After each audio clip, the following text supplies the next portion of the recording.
Pakistan studies. आज की class में बेटा हम सेकंड चैप्टर का एक क्वेश्चन है, Quaid-e-Azam and the stability and consolidation of Pakistan, Quaid-e-Azam और इस्तेहकाम पाकिस्तान।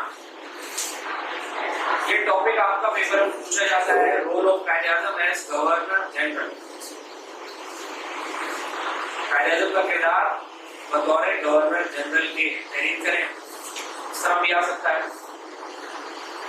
रोल ऑफ कायदे-ए-आज़म दो तरह पूछा जाता है, एक पाकिस्तान बनने के बाद, एक पाकिस्तान बनने से पहले। पहले वाला किस तरह बनेगा question? Role of Quaid-e-Azam in the establishment of Pakistan, Quaid-e-Azam का किरदार पाकिस्तान के क़याम में, पाकिस्तान को कायम करने में उनके किरदार को वाज़ेह करें। और ये वाला जो सवाल आएगा, role of Quaid-e-Azam as governor general या फिर stability and consolidation of Pakistan, Quaid-e-Azam का किरदार बतौर गवर्नर जनरल या पाकिस्तान के इस्तेहकाम के लिए कायदे-ए-आज़म ने क्या कोशिशें की, उसको आप तहरीर करें। तो पहले हम ये वाला पढ़ते हैं, वो वाला भी इंशाअल्लाह पढ़ेंगे। Who was the first Governor General of Pakistan?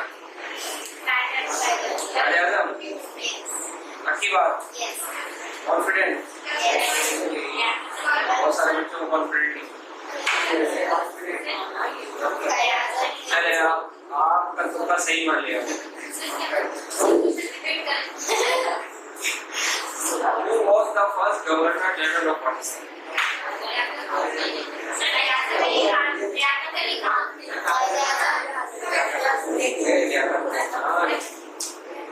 Who was the first Prime Minister of Pakistan?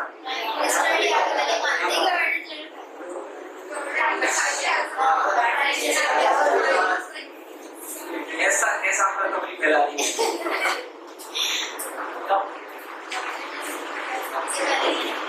एक क्लास में पूछा, उसने बोला बच्ची ने इमरान खान, एक ने बोला जनरल बाजवा। माशाल्लाह सुभान अल्लाह, पता नहीं उनकी पैदाइश हुई भी थी कि नहीं हुई थी।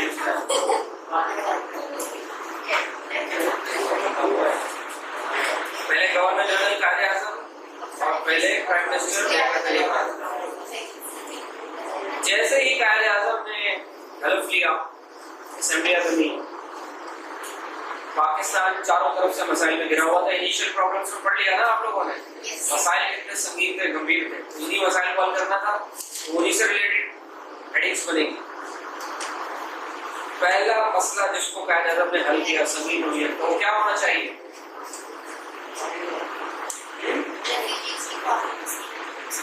Refugees, rehabilitation of refugees.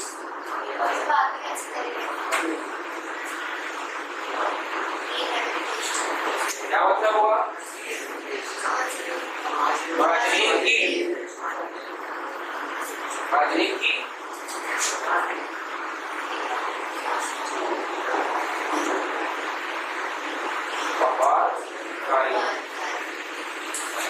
आबाद करना है महाजरीन को, जो बेचारे लुटे टूटे सब कुछ अपना बर्बाद करके आ गए हैं नया वतन। इसके लिए कायदे-ए-आज़म ने क्या किया? कायदे-ए-आज़म ने सबसे पहले उसको जाती तौर पर इस मसले को हैंडल किया। चारों सूबों में आप गए, लोगों को मोबिलाइज किया, मोटिवेट किया कि आपने अपने महाजरीन बहन भाइयों की मदद करनी है। और इनके साथ ये सब कुछ जो हुआ, क्यों हुआ?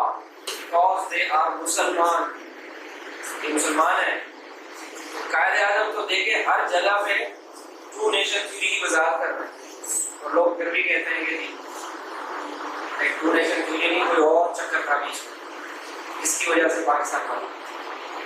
हमारी नस्लों की ज़हनियत को खराब करने की कोशिश की जाती है। तो आप लोग इस कौम का जो है वो मुस्तकबिल है, इस तरह के लोगों की बातों में नहीं आना आपने, कि आपको कोई जरूरत ही नहीं है टू नेशन थ्योरी की।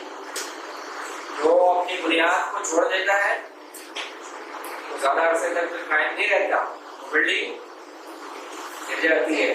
ज्यादा बुनियाद मजबूत होनी चाहिए, और जिस बुनियाद पे बना हुआ है बस उसी को ही काम के रखो। ये आप लोग पढ़ लेंगे इसमें डिटेल, मैंने बिल्कुल शॉर्ट करके आपको बता दूंगा। कायदे-ए-आज़म रिलीफ फंड बनाया गया। एमसीक्यूज में क्वेश्चन पूछा जाएगा, कायदे आजम ने माजरीन की आवाज़कारी के लिए जो फंड कायम किया उसका नाम क्या था? कायदे आजम रिलीफ फंड। पूरे मुल्क से लोग उस फंड में डोनेट करते थे माजरीन के लिए, उनकी एजुकेशन, उनकी सेहत, उनका शेल्टर, उनका फूड, उनकी मेडिकल, तमाम चीज़ों के लिए। और कायदे आजम और पाकिस्तान की आवाम ने मिल के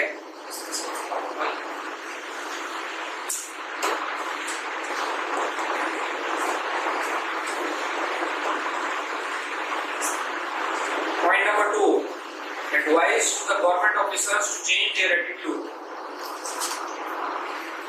Advice for government officers. अब आइए इस सरकारी मुलाजमीन की तरफ। आपको नजर आएगा फर्क नए पाकिस्तान और पुराने पाकिस्तान में। कायदे आज़म ने फरमाया तमाम सरकारी मुलाजमीन को, You are the servant of this nation. आप इस कौम के खादिम हैं। आपने इस कौम का खिदमत गुजार होके अपनी ड्यूटीज को पूरा करना है। आपने किसी जबान, किसी पार्टी, किसी सियासत, तमाम चीजों को नजरअंदाज कर देंगे आप, ठीक है? और आपका रवैया हुक्मरानों वाला नहीं होना चाहिए, बल्कि क्या होना चाहिए? सर्वेंट खादिमों वाला होना चाहिए। और आप देखें इस नए पाकिस्तान के अंदर क्या हमारे हुक्मरानों का रवैया खादिमों वाला होता है? उनके शाहाना प्रोटोकॉल मुलाहिजा फरमाएं आप। कोई मर रहा है मरता रहे, कोई किसी मुसीबत में है, कोई परवाह नहीं। बादशाह सलामत की सवारी गुजर जाए, घंटों घंटों लोगों को ट्रैफिक में खड़ा करके रखते हैं लोग। ये कौम के खादिम है, आवाम को खादिम बनाया हुआ है और खुद सारे के सारे बादशाह बने हुए। इनकी तनख्वाहें मुलाहिजा करें आप। इनकी तनख्वाह को देख के लगता है कि ये किसी की खिदमत गुजार है, ये तो लगता है अपनी खिदमत गुजार है बस। तो अल्लाह माफ करे, लेकिन ये हमारे कायदे आज़म का विजन था, कायदे आज़म मोहम्मद अली जिन्ना। ये तमाम बातें आपको मिलेंगी जो मैंने आपको अपने अल्फाज में दुख और दर्द के साथ बयान की। एक पूरा किताब में मिलेगा, एक लफ्ज़ भी से बाहर नहीं मिलेगा। कंपैरिजन जो किया वो नहीं मिलेगा, क्योंकि उस दौर में तो point number 3, advice to shun localism and ethnic prejudice.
और लिसानियत से गुरेज,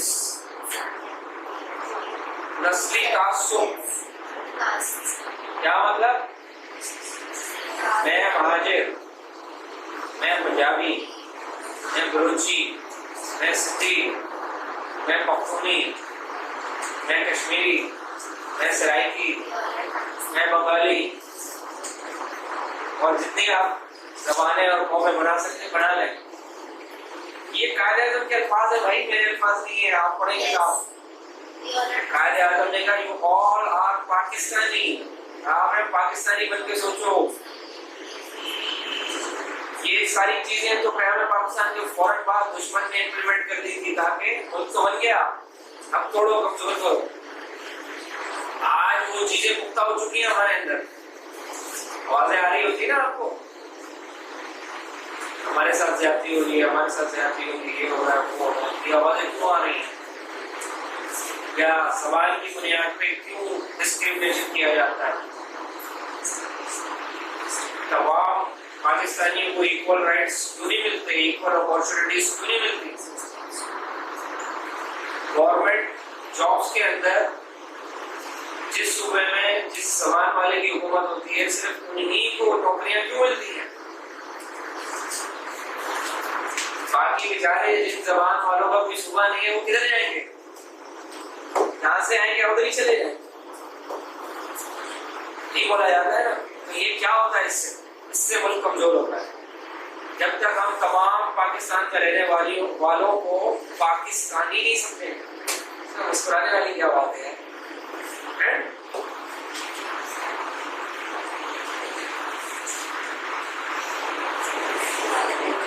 मुझे पता है क्यों मुस्कुराहट आई चेहरों पे। तो कायदे आज़म ने जब ये देखा कि ऐसा ना हो कि ये मुल्क लिसानियत, सूबाइयत और नस्ली परस्ती का शिकार हो जाए, आप फौरन चारों सूबों में गए और वहाँ जाके लोगों को खिताबात के जरिए से उनके अंदर ये बढ़ती हुई जो आग थी उसके शोरों को बुझाया और कहा कि नहीं, आप पाकिस्तानी है, सारे के सारे पाकिस्तानी बनती सोच।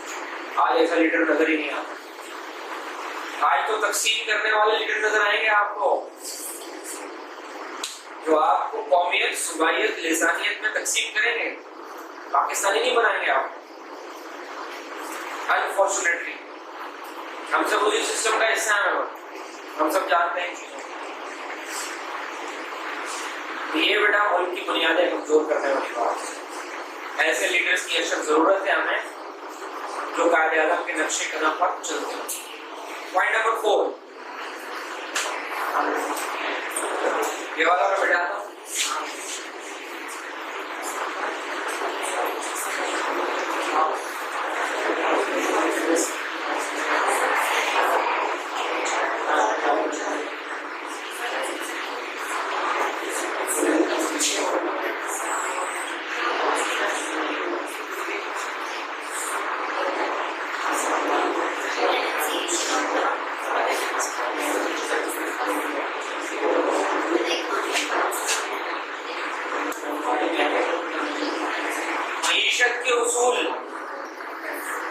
मईशत किसे कहते हैं बेटा?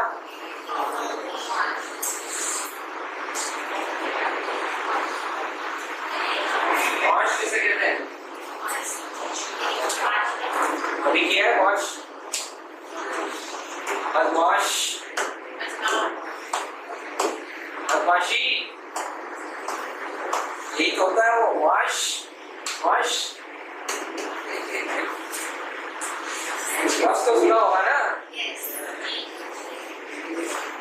माश का मतलब रोजगार, रोजी रोजगार। तो मुल्क की जो मईशत होती है, जिससे मुल्क का पहिया चल रहा होता है,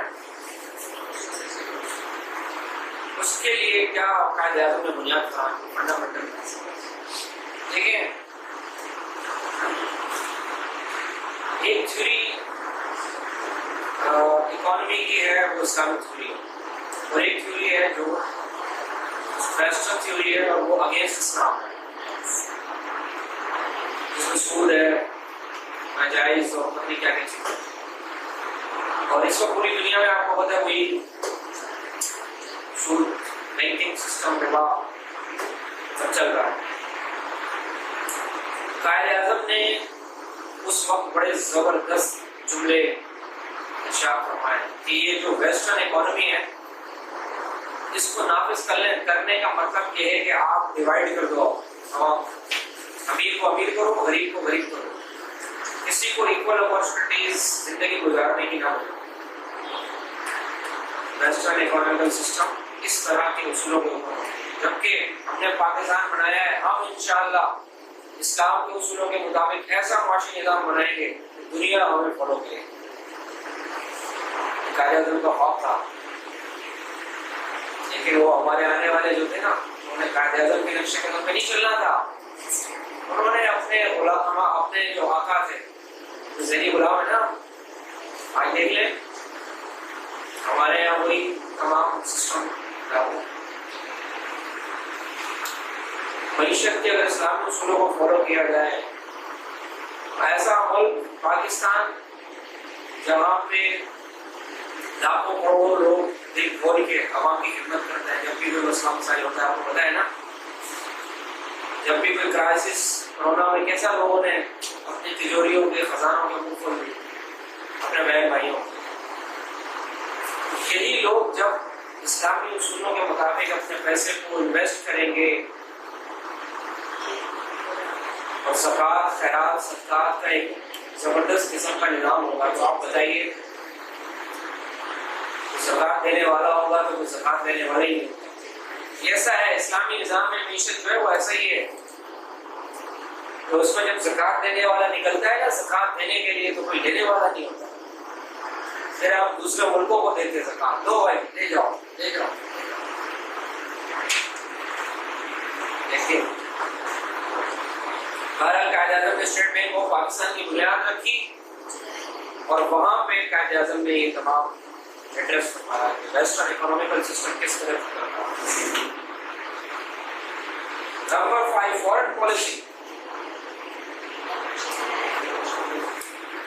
फॉरेन पॉलिसी मतलब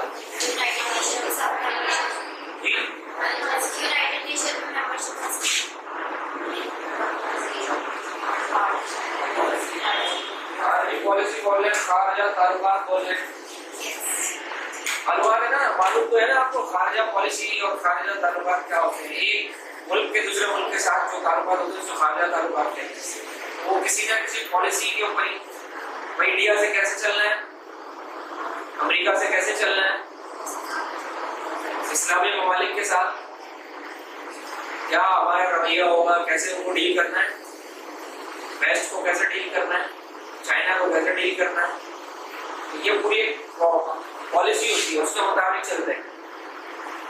तो कायद-ए-आज़म ने सबसे पहले पाकिस्तान को यूनाइटेड नेशन का मेंबर बनाया, रजिस्ट्रेशन करवाई वहाँ पे, ताकि दीगर ममालिक के साथ ताल्लुकात कायम किए जा सके।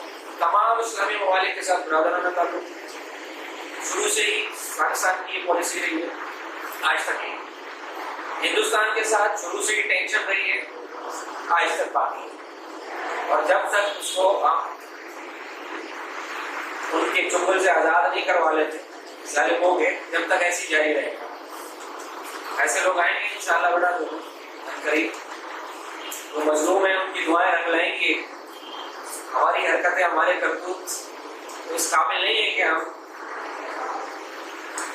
जो है वो एक काले खैर अंजाम दे सकें, लेकिन उन मजलूमों की दुआ जरूर रंग लाएगी और अल्लाह ताला ऐसे लोग भेजेगा जो इस चुंगल से उनकी जान छुड़ाएंगे। तो बहरहाल ये पाकिस्तान की जो इकोनॉमी, जो फॉरेन पॉलिसी है, उसको कुछ उसूल है, मतलब कि इन डिटेल वो कहाँ पढ़ेंगे आप, चैप्टर नंबर 8 में, fundamental principles of the foreign policy of Pakistan. आइए अब आप लोगों की बारी भी आती।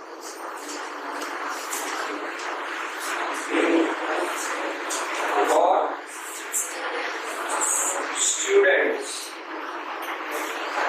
तालिबे इल्मों के लिए कायद-ए-आज़म की क्या राय है। देखिए ये तालिबे इल्म, स्टूडेंट, ये वो अल्लाह ताला की मखलूक है इस धरती के ऊपर, जो हर इनकलाब के पीछे इनका बड़ा रोल होता है, हर चेंजिंग के पीछे इसका किरदार होता है। दुनिया में कोई भी इनकलाब, कोई भी तहरीक तालिबे इल्मों के बगैर अधूरी है। हमें पाकिस्तान में आप देखिए स्टूडेंट्स ने जितनी फेडरेशन थी, सब तमाम स्टूडेंट्स फेडरेशन और अंजुमन भरपूर किरदार अदा किए उन्होंने। यंग ब्लड होता है ना और तालीमी याफ्ता, तो वो जो जहाद कर सकते हैं, वो जो जहाद कलम से किया जाता है ना, वो बंदूक से नहीं किया जाता। इतना पावरफुल है कलम। कायद-ए-आज़म ने कहा आपकी पहली ड्यूटी स्टूडेंट्स की क्या है, अपनी तमाम तवज्जो स्टडीज के ऊपर, फोकस ऑन योर स्टडीज। बाकी तमाम एक्स्ट्रा चीजें थोड़े दिनों के लिए परे रखो उसको। व्हाट्सएप, टिकटॉक और न जाने क्या क्या आप लोगों के शौक है, ये सारे शौकों की है ना बेटा, जब तक आपकी स्टडीज चल रही है कायदे आज़म के फरमान के मुताबिक अपने से दूर रखें। अपने जितने दुश्मन है उनको दूर रखें अपने से। दोस्तों में भी होंगे, आपके आस पास बैठे हुए होंगे जो पढ़ाई के टाइम आपको बोलते होंगे चल यार जरा गपशप लगा, चल यार जरा चाय पीने, चलो यार थोड़ा मैसेज, यार बोर हो रहा हूँ जरा बाहर निकलते वॉकिंग के लिए। कोई मसला नहीं यार, ये भी पूरा आपका पढ़ा हुआ है टेस्ट में, अभी तो पेपर में तो रिड्यूस हो गया सिलेबस, क्या जरूरत है यार इतनी टेंशन लेने की, छोड़ो। सर पूरी तैयारी करा देंगे, सारे एमसीक्यूज सब हो जाएगा इंशाल्लाह। बेटा ऐसे जरा दुश्मनों को, अपने दोस्त और दुश्मनों को भूल गए, ठीक है। इसके अलावा मोबाइल फोन और ये वो, ठीक है, एक वक्त तक एक चीज, हर चीज अपने लिमिट में अच्छी लगती है और उसके बाद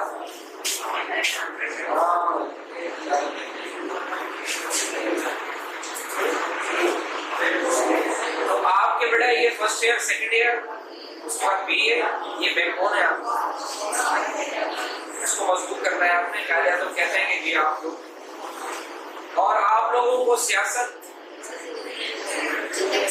परे रहो भाई, सियासत से बहुत गंदी चीज है। हमारे यहाँ तो सारी की सारी सियासत भरी। पहले तो एक दौर था जो कॉलेजेस में और यूनिवर्सिटीज में जो सियासत होती थी वो कभी नहीं होती थी, अभी भी बहुत सारी जगहों पर है भाई, तो ताल्लुक ही नहीं होना चाहिए स्टूडेंट सियासत से। आप अपनी पढ़ाई करें ताकि आप जब अच्छा पढ़ेंगे तो अपने मुल्क के लिए सर्व करेंगे ना। अच्छा पढ़ाई नहीं, लीडर धंधों में लगे रहे, उसके बाद फिर इन्हीं चक्रों में रहते हैं कि जनाब किसी तरीके से, किसी ताल्लुक के लिहाज में, किसी और तरीके से गवर्नमेंट जॉब लग जाए। इसलिए तो जाता है ना कि इस मुल्क में फिर नौकरियां किसी और को मिलती हैं,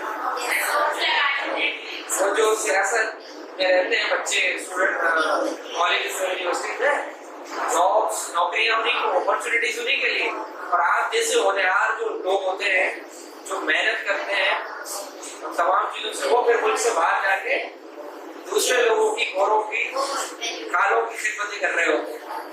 हम लोग महरूम हो जाते हैं उनकी खिदमत से, नहीं होना चाहिए। ये शेख वैसे तो कहा जाता है उनका रोल डिस्क्राइब नहीं किया जा सकता बेटा, जो उनकी कोशिशें हैं आप दोस्त करें, लेकिन पढ़ने के लिए जस्ट 6 पॉइंट्स हैं, इन्हीं को आप असाइनमेंट के तौर पर ले रहा हूँ। किताब से, नोट से एक पूरा आप क्वेश्चन बना के लिखकर घर से मुझे सब दिखाएंगे। टेस्ट वेस्ट नहीं है, देख कर बनाया कहीं से, यही से एडिट्स ले लें, इसके अलावा और कोई शामिल कर सकते कहीं से भी बना लॉन्ग में आता है वो टेस्ट ले लिया। नेक्स्ट वीक जब भी होगा इवेंट्स वाला क्वेश्चन टेस्ट, इन दोनों में से ही लाभ नहीं आएगा।